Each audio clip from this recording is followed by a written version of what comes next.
So we're going to show some foam rolling for the lower extremity. This is really good as opposed to stretching because you're a little bit active, so sometimes for a warm-up you're at least moving around, and it also gets the tissue to relax without pulling on the tissue, which sometimes can be a problem in injured tissue if we're just going to stretch. It also pulls on the tissue.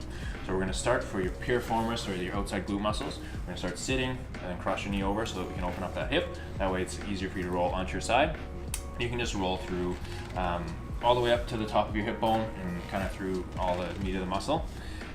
This usually is a good place to start. If this becomes, as the tissue heals, if this becomes not enough, then we can use people either like a lacrosse ball or a spiky rolling ball. Same position, exact same thing, just a little bit more aggressive. From here, what we're going to do is roll onto your side. From this position, we can roll your IT band and the outside of your quad. And it's important that all of these positions that it's not too uncomfortable. If it's too much, if it's painful, then we're just going to use other extremities to support it so there's not so much weight.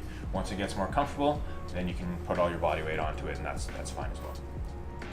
From this position, we're going to roll onto our stomach, and this way we can get to the meat of your quad, the big muscle in the front of your leg. Again, we're going to start with both legs because that spreads out the pressure. Once you get more comfortable, the tissue starts to get to be a better quality and less painful, then we can cross our legs and put all our weight onto one leg. From this position, typically I would flip over onto our back.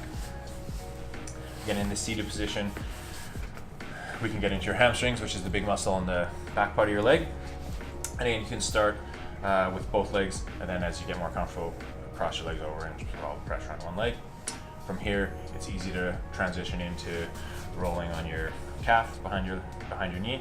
And again, you can start with two legs if it's uncomfortable at the beginning, and then we can cross over to having all of the weight on one.